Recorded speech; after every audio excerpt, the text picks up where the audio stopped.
continents of Asia and Africa, comprising NGOs, academic institutions, research organizations. And we work together to improve public safety and justice in democratic countries, which is a central concern in these COVID times. We work collaboratively with the government, with the police, with the civil society, academics, and other justice stakeholders, which is reflected in our panel today. The organization secretariat is based at the Clean Foundation in Nigeria, which is a founding member.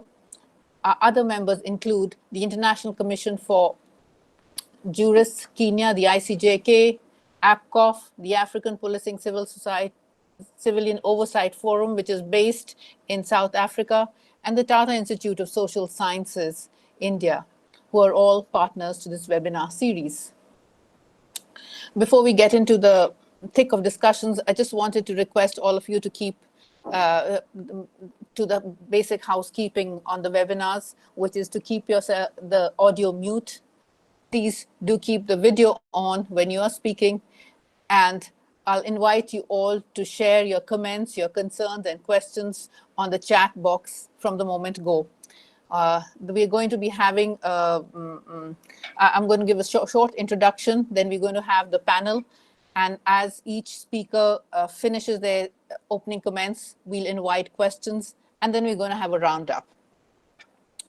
So today's webinar will discuss the democratic processes and slippages during the time of the pandemic, with many countries have been evoking special powers and a select leadership directing police to the frontline responses to contain the lockdowns and manage mobility of labor and goods. New crimes also arising, and at a time when many of the usual measures of justice delivery and accountability are unviable.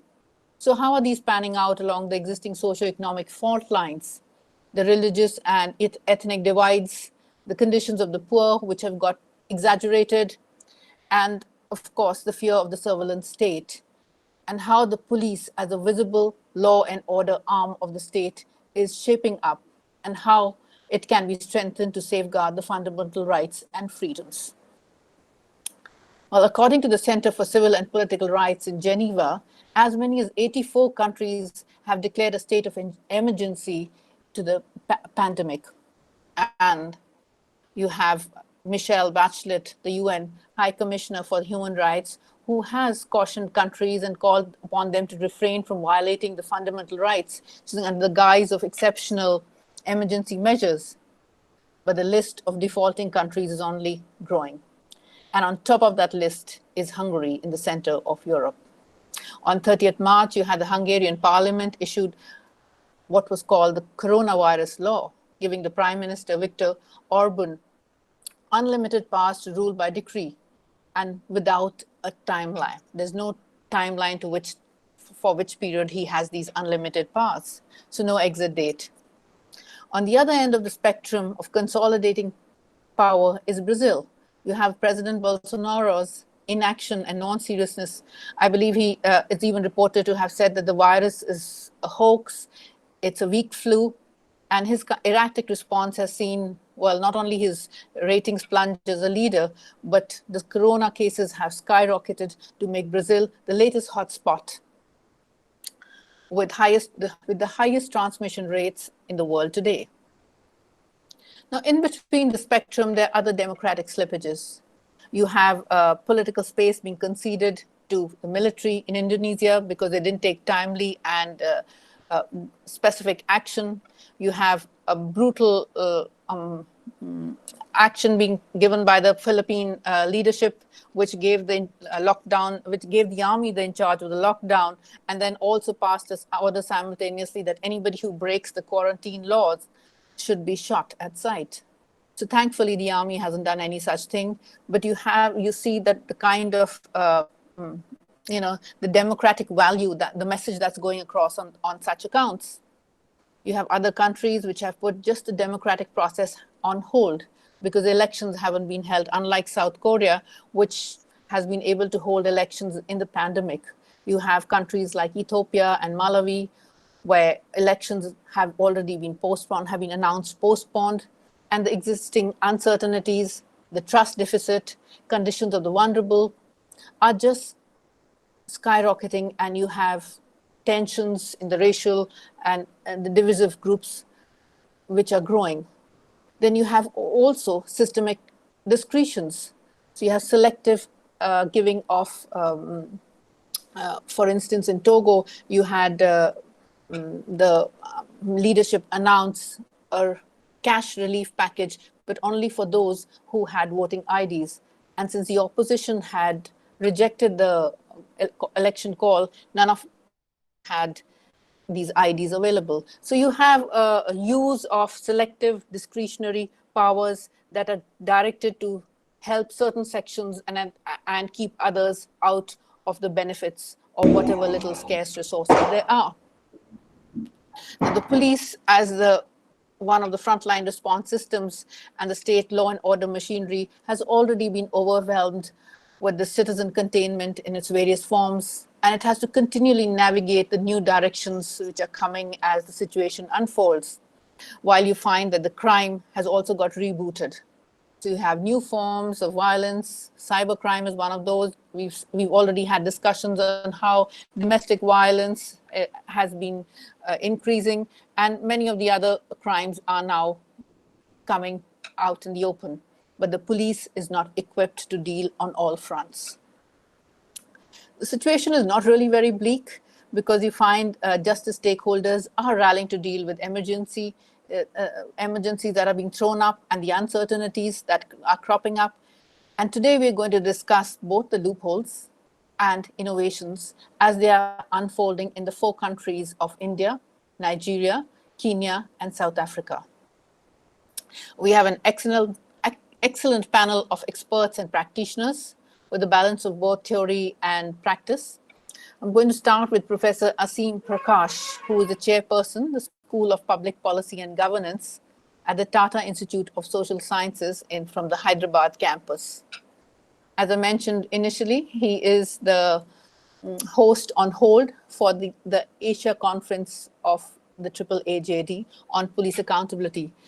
But not only have the logistics changed, also many of the considerations and the domains would have changed as the situation has totally taken a different turn from what the conditions were earlier. So we'll see how we go about that. We also have Mr. Evans Oganda. He's the advocate, and he's an advocate by profession and a lecturer of public law at the University of Nairobi, but he wears many other hats also. He's also an editor with a media house. And as Julie has mentioned, he's a great friend of ICJK. We'll have him follow Professor Aseem. After that, we will have Commissioner Mr. Ivan Ojoku. I hope I've got that right. He is retired. He's a retired commissioner from police, having served for 30 years, but he continues to play an active role, has been a part of the criminal justice reforms in Nigeria, but also in sub-Saharan Africa. And he's currently consulting on security and public relations and the provost of the police public relations in Lafia, Nigeria. So something that's very much required at the moment.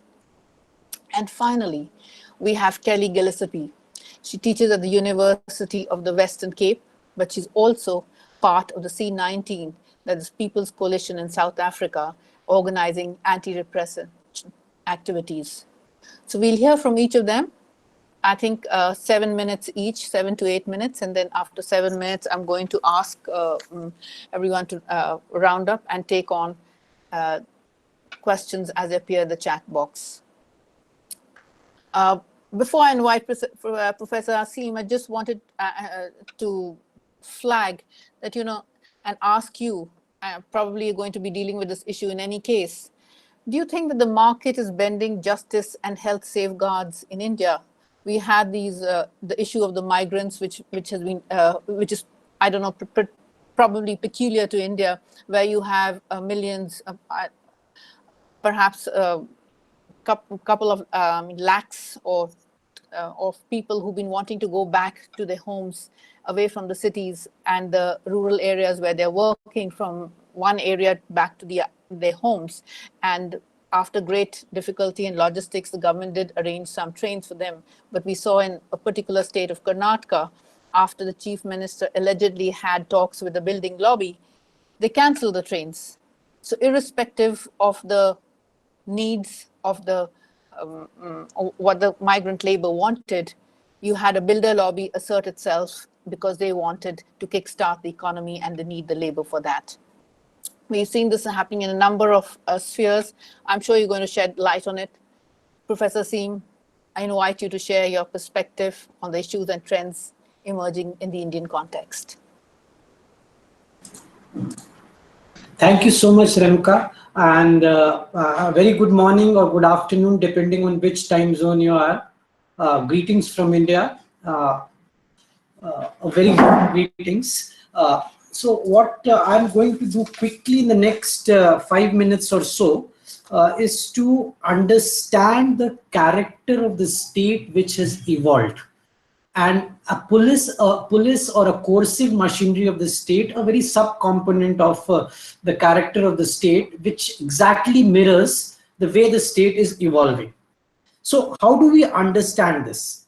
That's the first dilemma. And what I'm going to say is not necessarily, may not necessarily be the same in every corner of the globe, but that's how I've understood by following the newspaper reports and other things from various countries. So what I want to put before you for your consideration, a thesis is about a contradiction which has been getting further accentuated between the state penetration and state authority.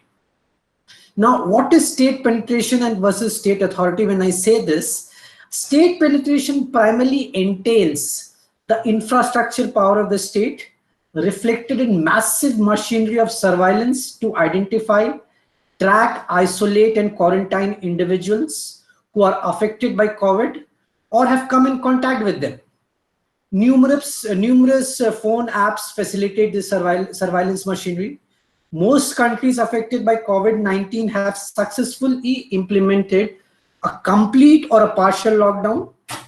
In countries like in India, it has also meant identifying citizens, identifying migrant workers who are stuck abroad or in different states of the country and transporting them back to their natives. State penetration on basically, if one can understand in a very layperson term, it is an efficient state machinery which is able to carry forward the will of the state on this particular time of COVID. And in India, it has done it very successfully, and in many of the countries and many other countries too. But now state authority is far more complex than this. The state authority is the power of the state, political power, economic power, as well as the social power to command acceptance and legitimacy towards its political goals and political objectives. In practical terms, it entails how the ruling political regime structures its institutional authority and public policies vis-a-vis citizens in order to retain its legitimacy and political support. In times like the current pandemic, massive penetration has dented the state authority. This is what I want to underline. The very nature of state penetration requires brakes on economic activities, while the fiscal capacity of the state to address the immense suffering of small business, informal workers, migrants, destitutes, unhoused, etc. is very limited. In many emerging economies, these social groups constitute 1/4 to half of the population. These countries have also seen a dwindling expenditure on social sector and the social protection program in the last decade and more. Economic distress is one of the most important factors pushing for a regulated relaxation of the lockdown. However, several countries experienced a spike of COVID-19 cases during the period of relaxation, thereby bringing to the fore a tougher policy dilemma to go back to again a closure. In the context of the relationship between state penetration and state authority, it is an inverted V shape. What it means is that in the initial days, the state penetration provides a fillip to the authority, but as the economic distress increases, or prolongs, the state trust in the state authority starts declining. Now, when this V shape, the inverted V shape gets cemented, what we have seen that the state responds in a very, very coercive fashion. And it has led to further centralization of power. Some informally and many times through formal channels. What are the reflections of this? The reflections of this is the blame for COVID has to find an other. That other can be a country like a China. It can be another, so boycott their products, burn their products. The other can be simply the quarantine red zones, where you put red stickers in states. In many states in India, the red zone has been put by the red sticker, in some way trying to stereotype the affected. And one is also amazed and fails to understand that the other in this country has also become a particular religious identity, and that is Muslims. So in one of the states in India is called Uttar Pradesh, which is one of the most populous state. So the red zones there has been marked by the name of the mosques. So it is a particular kind of othering which creates a completely different kind of a law and order problem, and informally the state is able to back up of the majority community against the minority community, who are seen as the carrier of the COVID virus for certain reasons. Certain reason being that there was particular time when a particular sects of Muslim gathered for a particular kind of a seminar. There were around 3,000 of them, and certain of them were identified with COVID. Many people were from Malaysia, Indonesia, and so on and so forth. And the COVID problem at some point of time was seen as a Muslim generated problem. So the othering has taken a very specific form in the religious sense of the term also. But, so the informal power of the state, which is acquired by the majority community with a very informal backing of the police force, gives a different manifestation of further exclusion, marginalization, and stereotyping of a particular religious community. Now, when the authority further dwindles, the state authority, what it invokes is the surveillance mechanism. And surveillance mechanism, as we all know, there's nothing new which I'm going to say here. See, there was a particularly, citizens were identified through various kinds of electronic iCards. Now this surveillance mechanism has given a tool to not only identify but track the movement and the social network of each and every individual. So that's an invasion into the privacy, which has drastic consequences and immense power which gives an immense power to the centralized state. The last question, the last point which I'll come quickly to is which Dr. Renuka Dagagara has raised in her question, is about the question of mobility and the relationship with the markets. So as many of you might be already knowing, many of the developing world, there's a massive movement for the hinterlands to the main industrial center, main manufacturing belts, and these are the migrants. Guy standing in one of his works calls them a precariats. They're the precarious population, the most vulnerable. Once they found that they don't have any income, they don't have any support, the utilitarian reason for staying in the city is over, where they can't earn the money. So the only refuge was them to go back, because they perceived that their natives, rural homelands are much more safer health-wise, and at least they will have some emotional support. So the utilitarian belongingness to the city got over, and the emotional belongingness to this village was at the fore, and we see a massive on-the-foot movement across the country, millions of people. Now here comes another contradiction of the state, when the state power and the state authority. Now every federal unit in India wants to keep their number of COVID affected patients at as low as possible. Now there is a massive surveillance at the border of each state, which the police is not letting people to enter in who are walking on the roads. So what the migrants have found in India is a free track, which they have found that how they travel, they follow the rail track. And when they follow the rail track, which have minimum of police presence, and recently many of you might have already heard about it, that these group of people slept on the rail track, assuming that no trains running. But what happens in the night? One of the goods train which carries commodities was operational, and they crushed all these 16 migrants sleeping on the track. See, the point which I'm trying to draw is that here is a population which has been discarded by the markets, devoid of all minimum entitlements which they had in the markets.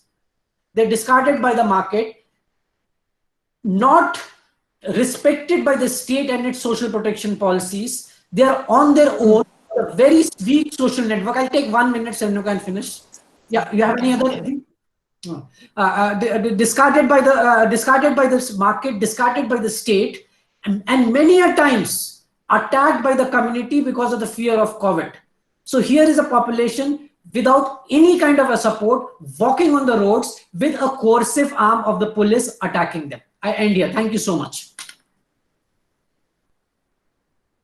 Thanks, Professor Singh, for laying out some of the parameters which would probably be echoing across many of our countries.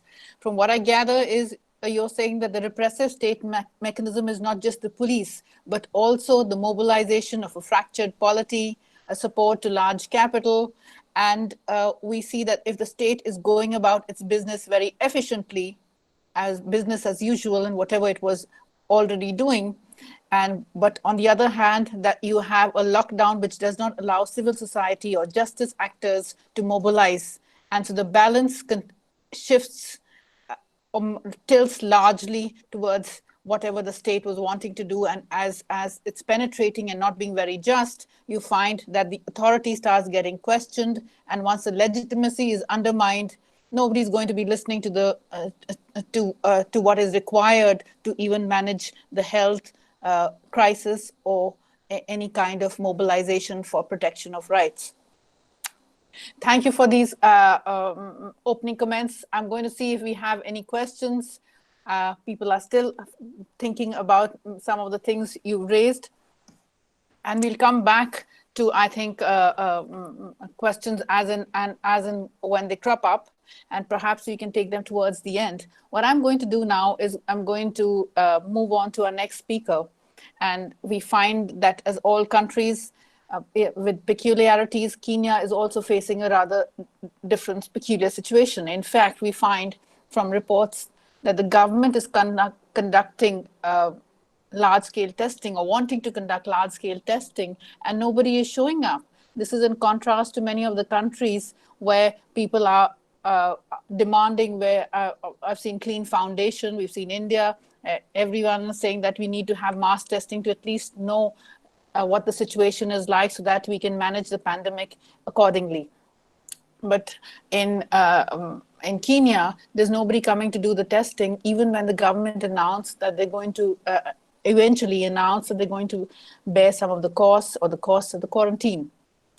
So we've also had recent reports of a colony of shacks, a slum, about I think 8,000 homes that in Nairobi that was demolished.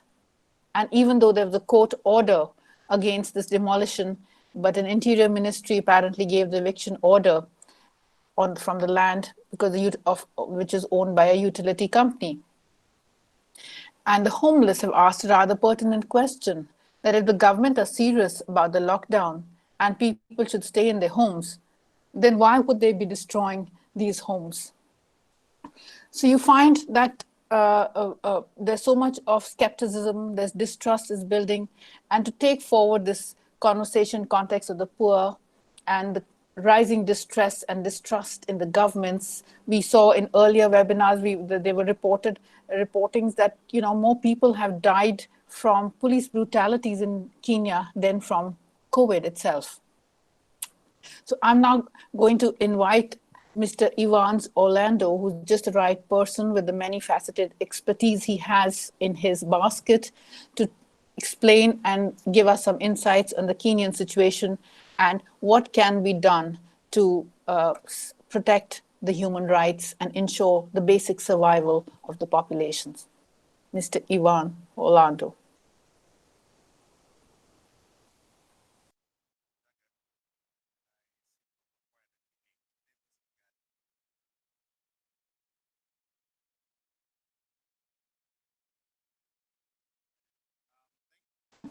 Mr. Evans, I'm unable to hear you. I don't know, can everybody hear him?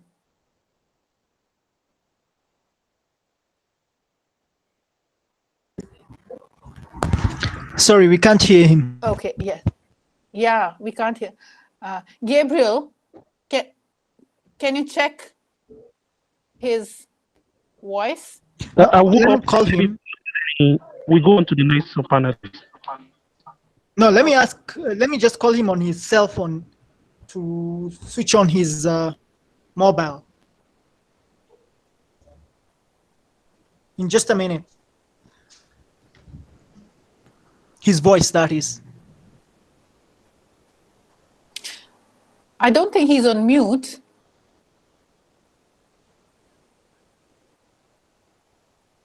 I think he's having an issue with the audio. So let's go to the next panelist while we resolve that. Okay, all right. We're going to move to our next panelists, which is Nigeria. And I'm going to invite Commissioner, a retired Commissioner of Police, Mr. Emmanuel Ojukwu, to share his insights on the situation in Nigeria. What I'm very curious to know, and I probably many others would be also, since we are now looking into some of the peculiarities of the conditions in our countries. Nigeria, we know, has been plagued with conflict, but also, which is not common in many of the other countries. And now, as the government has had some time to plan and design a strategy for the police as the scale and the range of the pandemic expands, I'd like to know from Commissioner Emmanuel, like, what are the specificities of the situation in relation to the conflict and also the Muslim populations? Because we know that Nigeria is a country which has the maximum Muslim population in West Africa, and as we are in this month of Ramadan with Eid on 24th, there we do hear about reports which suggest that some of the Muslim populations are feeling very vulnerable because they are not being able to participate in the rituals of the religion, keep the fast, either because they have lack of money or because lack of access to markets which have been shut down during the lockdown. They're not open on all days, and there's some kind of a discontentment brewing. And all related to this is the issue which the world is much more familiar with, of the Boko Haram insurgency. And as the gun battles are raging there, is there any consideration for health and safety concerns of Corona? And why I say this is we find a very strange situation in relation to the most violent group of the Taliban in Afghanistan, who are vying for legitimacy and administrative control from the political leadership, who have taken a keen interest in the management of the medical crisis. And I believe they've even been calling up the district heads and are telling them, you don't have enough masks here, we better get your act together, or ensure that the right measures are being followed for COVID protection. And they even issued orders that people coming in from Iran across the border, which was a hotspot, have to be quarantined. So aid agencies have welcomed this stance of the Taliban, and what we find is that both the opposing forces, you have the Taliban and you have the elected government, who are working together to fight Corona. So they're going to protect each other from Corona, but they're going to shoot each other and kill them whenever they can. So a very peculiar situation. So Taliban has refused a ceasefire, and they're not the only ones. The US has also prevented a vote on the UN Security Council calling for an end to the worldwide hostilities during this pandemic. What's exactly the situation in Nigeria? How is it unfolding in these vulnerabilities? And with your large expertise in areas of sub-Sahara and undertaking peace and reform of the criminal justice system, what would you recommend for policy and the security agencies on the ground? Over to you, Commissioner Emmanuel.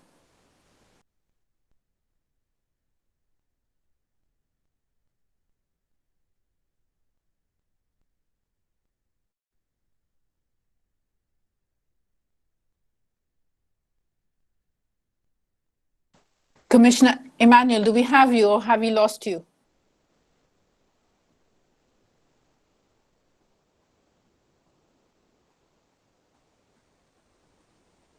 Okay, we'll finish with Professor, we'll finish first, go with Commissioner Emmanuel.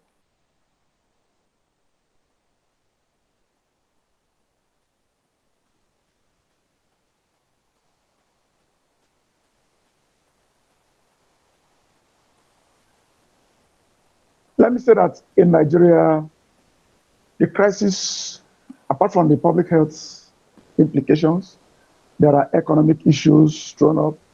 There are also human rights issues thrown up, falling out from law and order implementation by law enforcement agencies, chief of which is the police.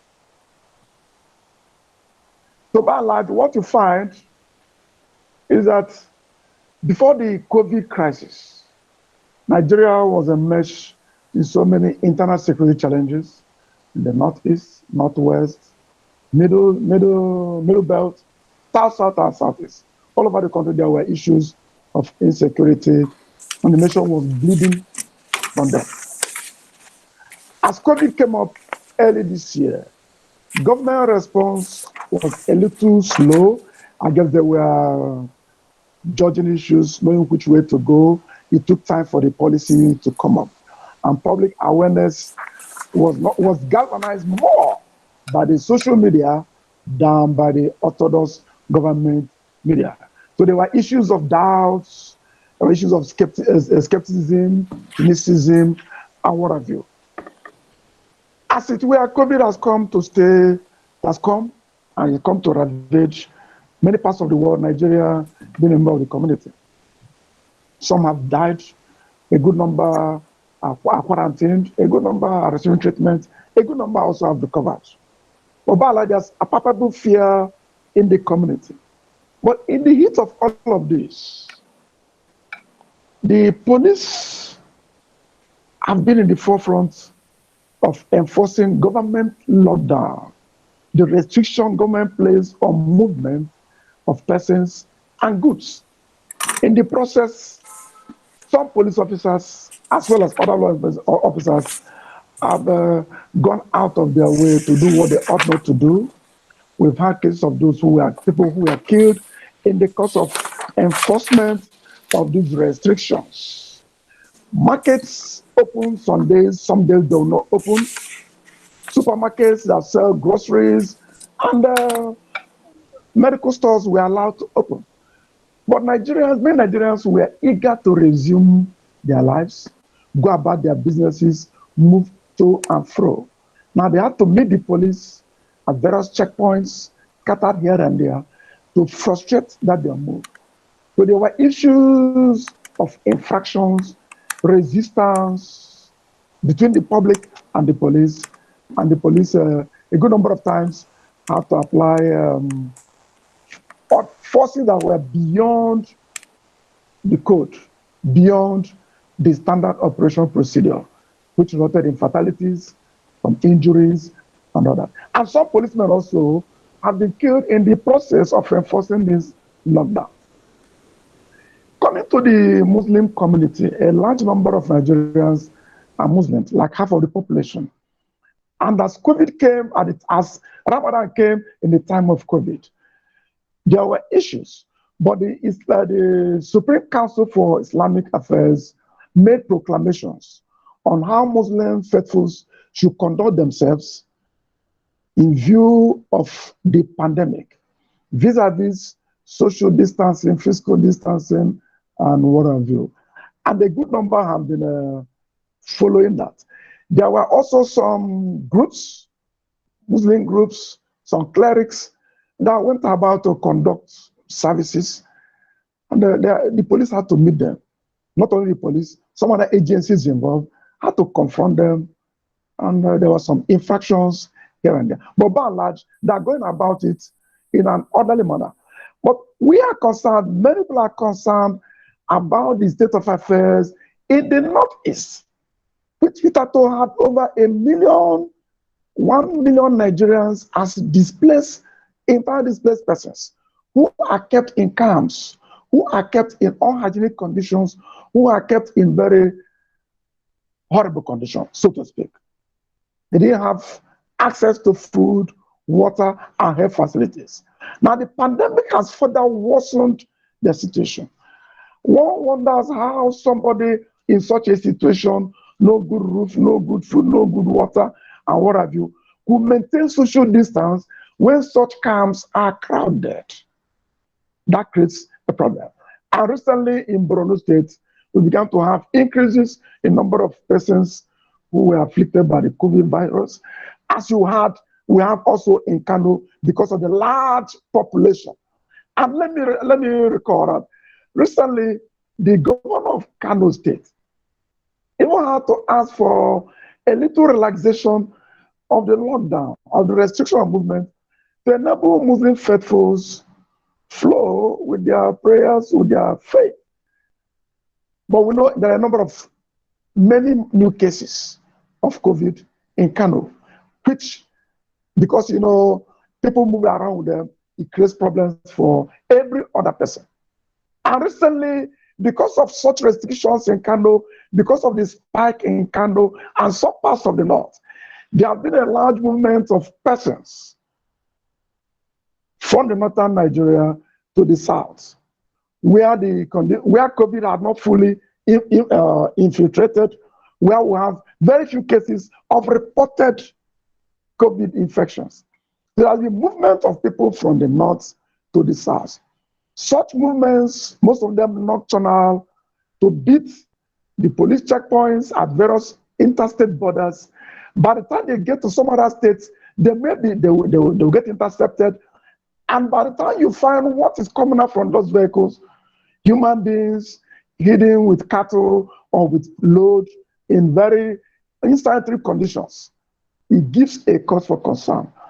And just as I said earlier on, before the COVID, there were issues, there were fears in the country about what somebody call Fulanization, an attempt to Fulanize the country, an attempt to have some parts of this country dominated by Fulanis.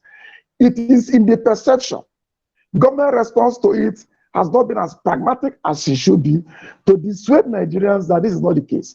Now, with this COVID on ground, and with fear everywhere, with anxiety everywhere, the movements of such persons from the north, of northern origin to the south, created further doubts about government sincerity, about the intention of these migrants who are being pushed away by COVID fear into the south. That one is hanging. But by and large, the police and other agencies have been operating with their standard operating procedures. They too are having issues with proper equipment, personal protective equipment, gloves, masks, and what have you. Even these tornadoes gone. They've not been having that. And they make contact with Nigerians who are traveling on the roads. They make contact with some people who may be removed from their premises, their houses, to quarantine areas or to isolation centers. In such moves, the police has a lot of proximity with suspected persons who may have COVID infections or even who may not. And by the time they bring all of them to police stations for custody or for whatever, we are further aggravating the situation. So by and large, the police operation in this COVID pandemic issue has been fair, but it has been plagued with so many problems, chief of which is further escalation of points of contact and further escalation of the spread of the COVID. Because Nigeria, the testing facilities are few. We've not been able to regulate the testing because the materials are few. So nobody actually knows who is COVID positive or who is not, and interactions are on. And let us not forget, there is still resistance in the system. People want to go about their lawful businesses. People think that COVID is a hoax. Some think it belongs to those who are in the top echelon. And the local people want to go about their lives, activities, unhindered, unperturbed, knowing full well that this is a democracy. They wouldn't want their freedom checked. Then again, I think the prof mentioned surveillance.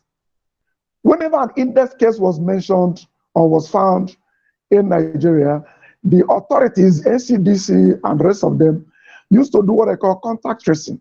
Such tracings will involve tracking telephone lines and all that. These are intrusions into the privacy of these individuals. By and large, I think it has been fair in this country. The number of the affected persons has been low. Number of fatalities have also been low. But it's a work in progress, and I don't believe we shall get out of it fairly. Thank you, Commissioner Emmanuel, for giving an overview of what's happening now that Nigeria has had time to put things into place. And we're going to come back to you and ask you, what would you recommend to the police? How can it strengthen the response, and how can it build trust among the people? There are a couple of questions, and I'd like to put those to you.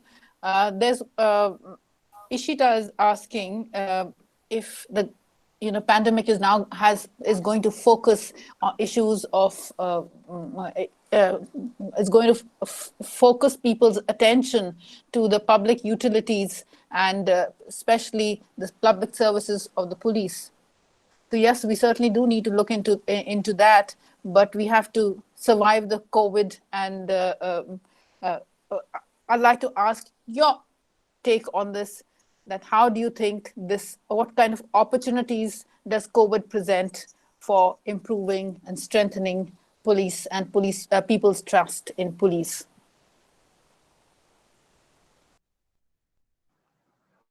Okay, before COVID, the trust gap between the public and the police has been rather large, owing to the origin of the police and the way the police has been operating over the years. But with democracy, the police has tried to up the ante in democratic policing, in being closer to the people. But that trust gap still remains.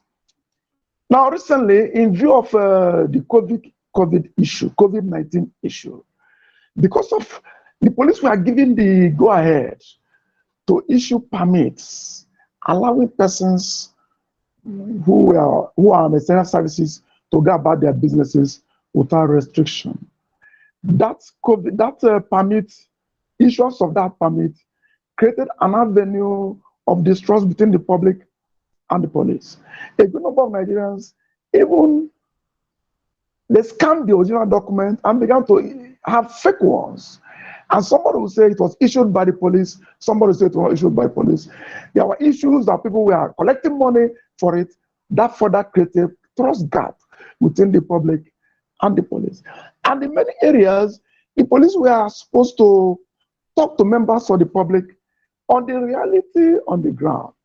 That this COVID is truly on ground and the thing is destructive. It could affect both the rich and the poor, both male and female. But because the police are very well spread all over this country, in every nook and cranny of this country, you have the police in over 7,000 locations. But God, the trust gap, whenever police said something, people will take it with a pinch of salt. But then again, the police also are victims of the neglect of the Nigerian society. The police has not got what it ought to get. It is the comfort you have that you give. You cannot give what you don't have. So the police also feel that the Nigerian people and the government have not given them their fair share of comfort and welfare. And so they will not be in a position to give out a good dose of comfort and welfare to Nigeria. This further aggravates the trust gap. But I do believe that as time goes on and with more training, if the police trust fund comes on steam, with more training on anger management, on emotional intelligence, the police will be more able to win the support and the goodwill of Nigerians. Public utilities are kept under close watch by the police. In everywhere there are public infrastructures, the police are there, complemented by Civil Defense Corps, and they all do that to ensure safety and security of citizens as they go about their lawful businesses. Thank you, Commissioner Emmanuel. As you say, the challenge continues to unfold, and we need to tighten our belt and see, strengthen ourselves and see how we're going to gather resources to deal with this situation, which I think is mirroring in many of our countries. I'm now going to move back to Kenya, where we have Mr. Evans back online and back in position to give his comments and share his insights of what's happening in Kenya. Especially, we'd like to know how the distress of the poor is being looked into, and is there any kind of policy, especially in terms of guidelines or any institutional mechanisms that have been put forward to deal with the unraveling situation with the poor in Kenya. Over to you, Mr. Evans. Thank you, Professor. I don't know if you can hear me now. Loud and clear. Please go ahead. Thank you very much. Thank you. With regards to the situation in Kenya, you mentioned about the issue of testing, whereby citizens were invited to appear for testing and a good number did not appear. I want to take that to be an isolated incident because testing has been rather elusive within the country and has been quite costly for individual citizens. We've had figures ranging to up to about 13,000 Kenyan shillings, which will be around $130 for testing. That will be exorbitant for the ordinary Kenyan. In terms of testing kits, we have not been so successful in terms of widespread. So testing has not really taken up despite state rhetoric to the contrary. Now, with the police, the Kenyan police is special and basically notorious in terms of human rights violation. We have very laudable constitutional provisions aimed at empowering the police in terms of independence capacity. The Constitution has roundly themed it that human rights should guide the operational aspects of the police. Indeed, the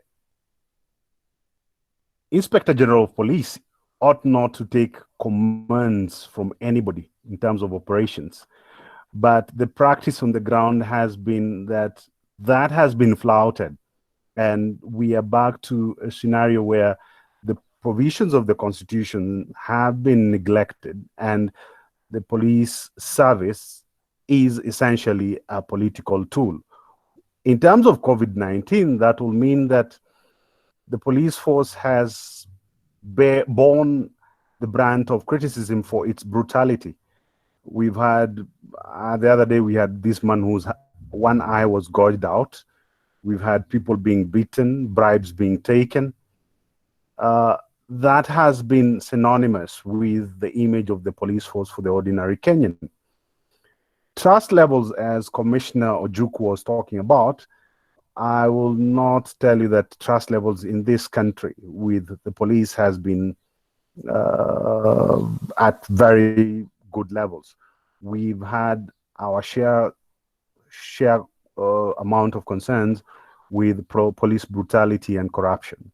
So that has not been mended, and it has trickled over to COVID-19. Professor Daga, you spoke of the evictions that happened sometimes last week.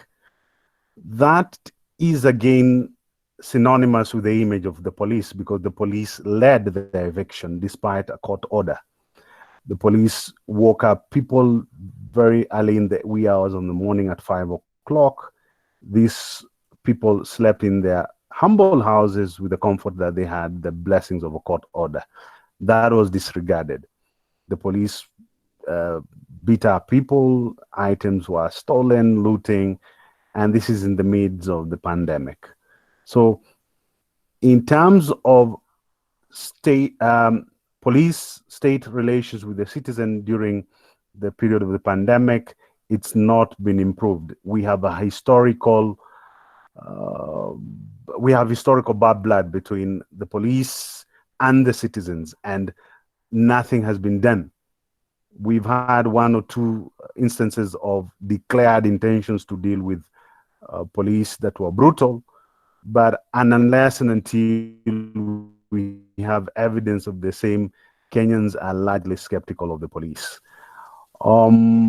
Institutionalized measures to cushion the citizens in terms of the vagaries of COVID-19. The state has made policy statements in terms of tax reduction for the Kenyan citizens. That will benefit those that have salaries. The reality on the ground is that a good number are losing their jobs. A good number are having their salaries slashed. It will not have meaningful impact. It's common knowledge that the Kenyan government is basically broke.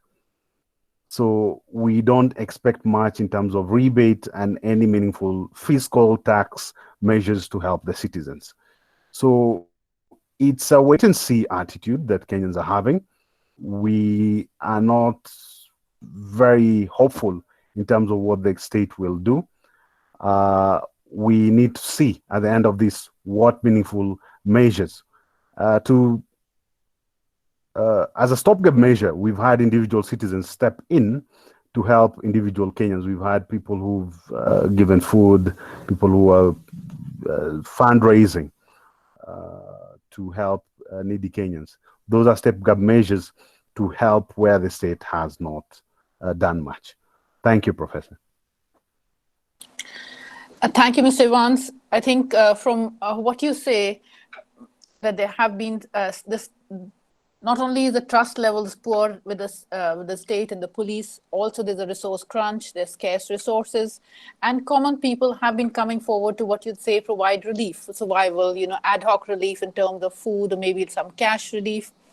But if we are going to see how this is going to unfold in the larger space, and what can we as a community and as people do? Would you think that many of our communities, we have a huge, what we'd say, a social capital, a strong solidarity among our communities, a networking between the tribes who look after each other. There's a reciprocity, there are high trust levels, and they come together and have been doing so over the decades and over the centuries. So do you think that we could draw upon this community to strengthen itself, to support or take a leadership role in managing at least the safety and supporting each other? We've seen this happening crisis after crisis, this being done in many of the African and South Asian communities, much across Asia, also China, South Korea. And recently, if we see what's happening in Germany or Massachusetts, what they are doing is, and this leads to something what Commissioner Emmanuel was also saying, that they have been taking the excessive role of the police, where they are jumping in to do, the administration is calling upon them to do everything from quarantine, from following, tracing people. And what Germany and places in the US have done, have called upon or asked people to, are paying people to be the scouts for contaminant, to have, Germany, for instance, has a team of 5 scouts per 20,000 people, so that they're able to manage trace out who's there. And also then these community scouts would be able to help in other passing of other communications, or even if there are any kind of criminal activities, there'd be an outreach, a connect between the police, the administration, and the communities. But I think in our communities, what is a resource which we could have is the social capital, where we talk to tribal elders, to the what we call the village communities, the panchayats, and you have these leadership even in slums. And these are the people who need to be bonded together to provide some kind of sustenance and support in a much more, at least in a rehabilitative frame. And then we can start seeing how the governments and the international communities start kicking in for reintegration or restart of the economy and safety measures. Well, thank you, Professor. That social capital has been evident in Kenya, in particular with regards to tracing. We have a concept here called Nyumba Kumi. Nyumba Kumi is a Swahili term rather, meaning 10 houses. These are citizens who are eyes on the ground in terms of security matters for the community. So the Nyumba Kumi concept has been quite helpful in terms of tracing, in terms of monitoring, and they've been partnering with the state. So the community at that level has succeeded. In terms of individual fundraiser, I am particularly as a person involved in one or two fundraising ventures where we are trying to monitor the vulnerable and raising funds for them and ensuring that this has been done. We have advocates in Kenya who have similarly done such initiatives to ensure that the most vulnerable are provided with the basic necessaries.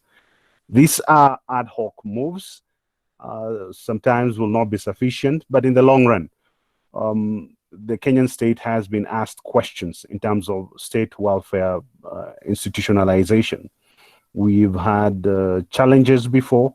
COVID-19 has only exposed that. Community efforts will at some point be strained.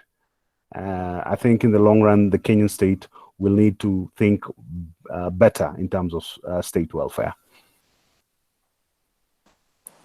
Okay, thank you, Mr. Evans. We hope that you will be mobilizing the state to think better and to take action as quickly as possible. Thank you. Certainly, certainly. Thank you. We'll now move to South Africa and see what's been happening there, and how are there any long-term measures being taken place, because COVID is here to stay for at least a year or two till we have the vaccines. So I'd like to invite now Kelly Gillespie to share with us what she's doing with her with the oversights, and also what her understanding is of the South African situation. And why, just an issue which, Kelly, I wanted to raise with you was, you know, what reports we've been seeing is that the racial divides between the whites and the blacks is perhaps being bridged with a common hostility towards the government. And there's been talk about this DOM pass, which was something akin to the, which was what an identity pass with the black population had to have during the apartheid. And now when these digital passes are being asked and requested for to allow movement outside homes, people are saying the empathy between the two, the racial divides is growing. It's not something which we can recommend to other countries, but how would you see that, what kind of steps are being taken, and what kind of initiatives have you taken on the ground, especially when you have studies like, you know, I don't know, you must be aware of this. There's a study by Imran Walodia. He's a development economist from the University of Witwatersrand, and who said, who forecast that, you know, the 10% of the poorest are going to lose nearly 50%, 45% of their income. So what kind of measures would you suggest, do you think would be useful in the long term? Mm-hmm. Thank you, Annika, for the invitation to speak. I think when one is talking about the South African situation, it's impossible to not begin from the fact that we are the most unequal country on the planet. I think India's is trying to catch up, but it hasn't reached our levels of inequality. We have surpassed Brazil, because Brazil, after the Lula years, managed to contain a lot of the inequality, but South Africa remains, much to our extreme disappointment, the most unequal country on earth. And this, of course, because of the history of settler colonialism and its extension into the apartheid project in South Africa. It remains largely racialized. Even as the Black government has meant that there's been an increasing Black middle class, still the economy is dominated by a minerals energy complex that sustains white monopoly capital in this country, and that hasn't really shifted dramatically since the end of apartheid. So in our case here, you've seen the classic formation of a settler colonial effect of the COVID-19 pandemic.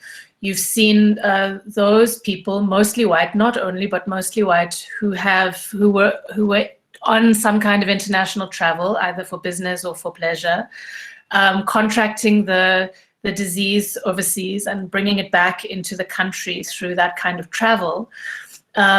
And so in the beginning, it was a largely middle-class disease and largely white suburban disease.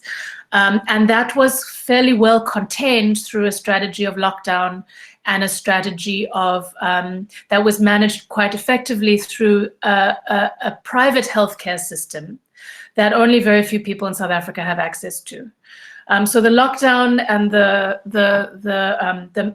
private healthcare management of the disease was very effective in containing that sort of first hump, if you like, of the first curve, and flattening the curve.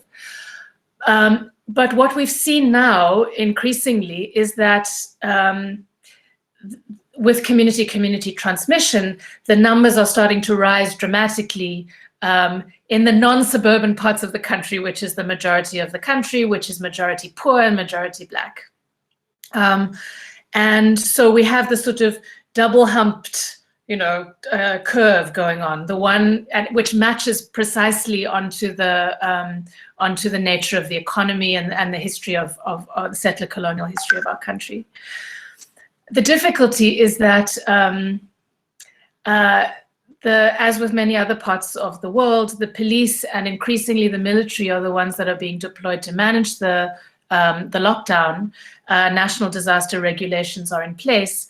But if people can't have access to food, if people can't have access to water, if people can't have access to basic infrastructure, and the economy of poor and working class neighborhoods is a hustle economy of trying to figure out how to move around to make do, the burden and the violence of the policing and military rule takes place on, of course, the poorest and the most vulnerable people. So if you do not have a state infrastructure that can provide the humanitarian grounds for people to be able to stay at home, and you have the police and the military out in force to be able to manage the lockdown, the intensity of the violence will, of course, come down on those people that have to move around in order to be able to live. So unlike in Kenya, where the government is broke, in South Africa, the government here is unwilling to tax the rich to the point where it would provide for the kinds of resources to create a humanitarian response, because it's fearful of undermining its tax base. And so we have a situation where the lockdown, which should be a humanitarian effort that is about the care and well-being of the majority of our people, ends up being the rise in homelessness, the rise in food insecurity, and the increasing military and police violation of poor people who are trying to make do. And so, what we've seen is the rise of a problem around homelessness, the putting, especially in Cape Town, the rounding up by police and local law enforcement of homeless people, throwing them into a camp with very little provision for, against the virus, very little healthcare provision, evictions and what's called de-densification programs for the urban poor. And these we read as processes that the state wanted to do all along, but is using the cover of COVID-19 and national disaster regulations to be able to move poor Black people out of the city in ways that they wouldn't ordinarily be allowed to do. And so, we're seeing as in many places, the centralization of state power in the hands of a very few, and the rise of course, this authoritarianism, the limiting of the role of parliament in the midst of an already growing authoritarian turn in global politics, right? So the disease, the pandemic, is really playing into the hand of an already existing process and legitimating the kind of authoritarian and militarized tendencies of the state.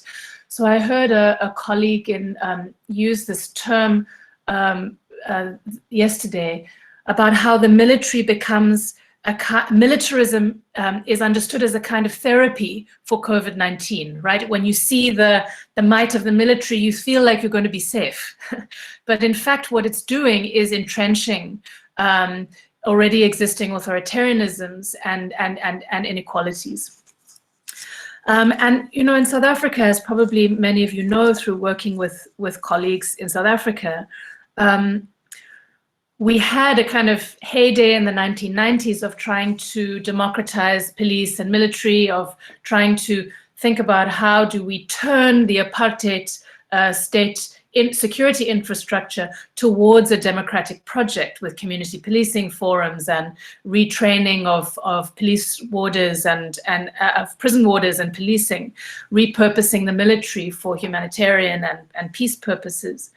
And slowly over the last 20 odd years, we've seen a kind of turning around of that democratic project in the state security apparatus and a remilitarization, which has been really devastating to watch, particularly as it's put to use for purposes of managing increasing inequality in South Africa, right?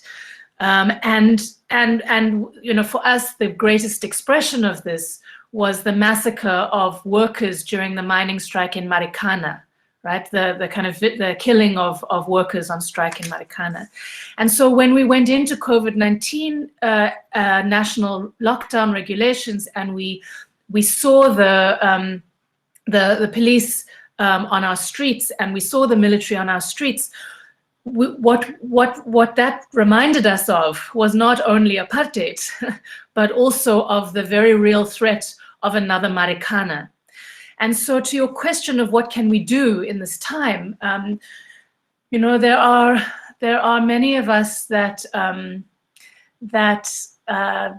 lived through the anti-apartheid movement. It's not so long ago. There are many of us that lived through that moment of democratization in the 1990s, at least of state institutions. And so what we've been working on is an attempt to try and return to some of the urgent political and democratization questions that got lost after the 1990s, right? How to remobilize a grounded, deep civic engagement around matters of governmentality and around matters of state policy. And so we've been part of producing, I think, a really extraordinary effort that's under the rubric of the C19 People's Coalition, that brought together in the first, just before actually the lockdown was announced, a broad coalition of trade unions, civil society organizations, social movements, academics, into a coalition of about now over 300 organizations, to think about what would be a just response to the pandemic, and how do we mobilize at all levels, not only towards power, but also in community structures, to think about how to bring about a response that is pro-poor, pro-working class, committed to a non-xenophobic response to the virus. And so both Sean and myself and others are involved in a working group in that coalition called the Anti-Repression Working Group of the People's Coalition. And what we've been doing is trying to use this moment to rebuild some of the deep grassroots monitoring capacity that we had in the 1980s and early 1990s in South Africa as part of the anti-apartheid movement, to think about how we put eyes on the ground, how we stitch a kind of, I think Evans was talking, I don't know if I got this name right, but the Nyumbakomi, to think about how you know, people who are grounded in poor and working class communities, who are already doing the work always of finding out what's going on, analyzing what's going on, speaking about what's going on. Also, many of those activists are doing the work of feeding people, you know, building kitchens, distributing food, you know, the kind of real grassroots activists in our poor and working class communities. How do we think about capacitating that, those eyes on the ground, by drawing institutions like the South African Human Rights Commission towards those processes, rather than having them be elite democratic institutions, but trying to reground them in the kind of messy democratic processes that are required to actually rebuild a democratic project in this country, to be able to produce a more equitable and less racially divisive society. So you know, and it's been hard, and it's been complicated, and it's been fraught with politics. But how do we really create a grounded civic oversight of our kind of runaway security forces? And so we've been doing a lot of work around that, and I know I've run out of time, but I can speak more to that if people are interested in the questions. I think I'll end there. Thanks. Thanks so much, Kelly. Very interesting. 2 points that caught my attention was how you are trying to integrate the formal systems into the so-called informal, or what are the traditional network systems, which have been much more egalitarian and much more sustainable, and looking after the basic needs of many of its populations.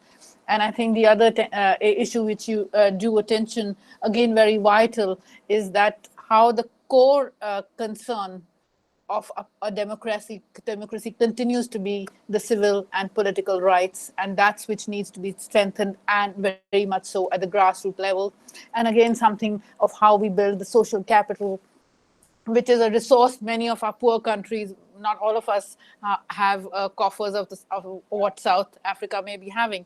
So that's something to look to, and we look forward to having continuing with this conversation. What I'm going to do is now invite Professor Asim to share with us. You know, they're doing some work on a policy tracker in the governance school and providing recommendations to the government. So what are those recommendations they are providing? And Asim, how do you think that we can carry this conversation forward? Because we've been discussing how to take, build accountability. If we were just talking about, if we move away from not just police accountability to larger governance accountability, and is there some way that we can reshape or repurpose the logistics and issues around that, and perhaps take our accountability conference to a larger governance conference? Thank you, and thank you all the speakers for those fascinating presentation. I really learned a lot. So now the point which one is trying to come here is about the last issue raised by Professor Daggar is as follows. See, one of the features which many parts of the world has seen, and specifically a country like India, is that because of the coming of a certain kind of centralized state, one may can maybe allowed to use a term, a right-wing turn in the governor of the states across the world. What it has seen is some kind of going down of, or perhaps curbing the voice of the civil society, particularly of the activist NGOs. But COVID came as a response. When COVID came up, see, the only people available on the streets, only in institutions and organizations which were ready to help the migrant workers, the only organizations which were ready with some kind of support, whether it's basically a human support of counseling or food or even to the extent of financial help, it was these organizations. At the same time, we also saw a certain kind of a support which is coming from many of the market-based institutions in terms of donations, in terms of support for particularly food-specific needs. So the issue here is that there's a new kind of a model which is very precarious but has emerged. It's very precarious, of what we loosely term as a social solidarity. It's a very loose model. I'm not saying that it's going to sustain or and India has crossed a different threshold where different classes and castes have converged. I'm not claiming all of these points. It's very precarious at the moment.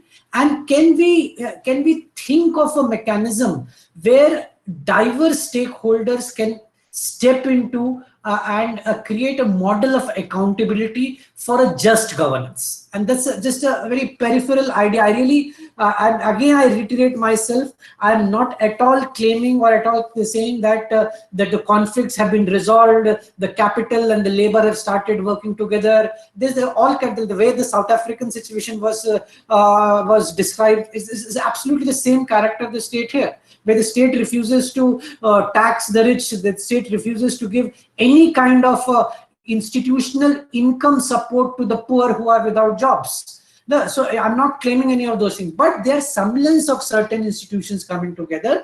Can it be translated? Can a discourse be developed towards creating some kind of solidarity, some kind of a institutional mechanism for wider state accountability toward justice, and a friendly and a non-friendly police or coercive system? That's the first point.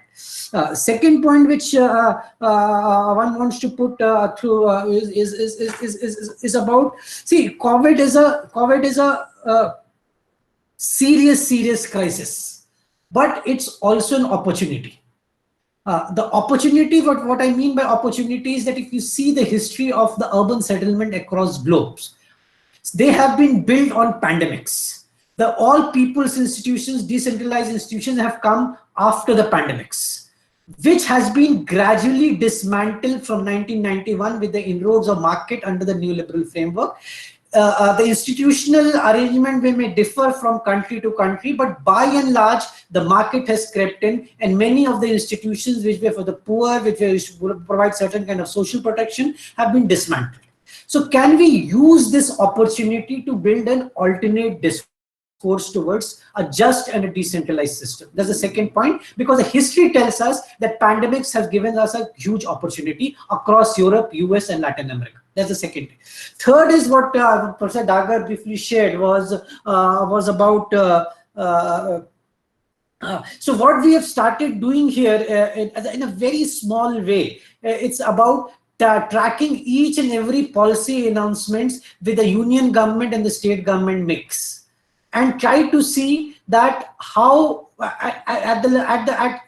currently it's at the level of documentation, but we want to take it forward to develop analytically what happened after those announcements. What is the character of the state which is coming up? What is and if I put it more firmly, how do we develop institutional mechanisms which has come as a very temporary phenomena to address some kind of distress in as a policy, even if not an implementation? even if the concern is coming in a policy, how can we translate that into an institutional mechanism? This is the kind of work we want to take it forward. Second, there will be certain policy recommendations which have come in terms of, I see my colleague Ipshita, who is also is also part of the this deliberation and discussion here. She has developed an extensive note on how to address the mental health issues. And when I say mental health, we are not, what she has very prominently pointed out, it's not about a single class of people. Everybody gets affected differently. So for a heterogeneous kind of population, how can a civil society, as well as people who are, as well as the state, can come together to address one of these very critical issues, which has never been seen a poor concern. It was also a rich person's concern of a mental health. The third is about the policing in pandemics. So police has also is doing one thing very critical right now, that it is the function of enforcement and welfare has converged. Many places police have done well, many places it is being horrific. So how do we take the best practices and try to take this an opportunity to come as an institutional practice? I'll end there. Thank you so much. Thanks, Aseem. I think we'll touch base with each other, and perhaps also with Kelly and Sean and Benson, and see how we can move forward in a concrete manner on this. If I have everybody's permission, there are a couple of questions. Can we take those questions? If everyone is willing, I can ask Kelly to be sharp on responding to this question from Vinu, where she says that is asking to elaborate the ground civic oversight of security forces. Are these formal or informal, and to what purpose are these? Kelly, can you take that? Yes, sure. I think one of the important distinctions one of the important moves that we made in building this monitoring capacity was that, we're seeing this all over the world, but in South Africa, it's dramatically pronounced, that we now have about 4 times as many private security to police in South Africa. So and much of this labor comes from other African countries, very insecure labor under informal contracts. And it's really this informal private policing sector that is doing much of the work of policing property, right? And creating a sustained kind of barrier against claims on equality, on property inequality. And so we included private security in our mandate for what we want to monitor.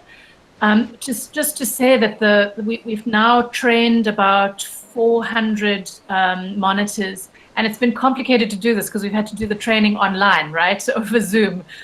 So we've trained through the coalition. We've invited mostly activists from a range of different parts of the country to put themselves forward for monitoring, and we've trained the monitors online through 2 or 3 training programs, and built an app for the monitoring reports to come into a central system. And now we're busy trying to think about how do you manage the information at a civic level, right? How do you manage information as a civic body?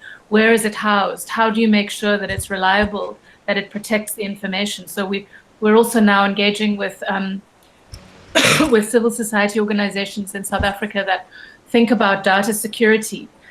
Because we often just rely on state oversight bodies like in South Africa, the Army Ombudsman or IPID. But what we've seen over the past 10 or so years is that those have been captured by the state, right? They've been captured by authoritarian tendencies and corrupt tendencies in the state. So it's very important to build an alternative civic space for the management of that kind of information. But where it's housed, how you do that, how you put it together, how you manage it, who are the trustworthy people to broker that information and to hold it in a way that is secure and that benefits deep democratic processes, how not to expose activists who are reporting, is very tricky. And so we're now in that really complicated conundrum of how, where to house it, how to manage it, how to think about digital security matters. And I think this is the kind of information that we really need to be sharing in thinking about how to strengthen these systems and processes across different places in the global South.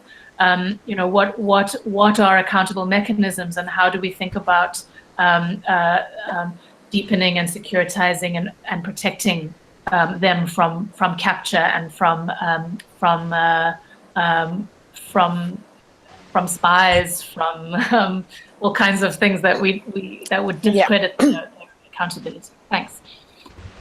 Thanks, Kelly. It's very interesting that we are ending on this note, because our next webinar is going to be discussing how these monitoring tools, where the citizens can report any violations, and perhaps we can expand on some of these questions of how to use that database in a more civic and a people-centric way.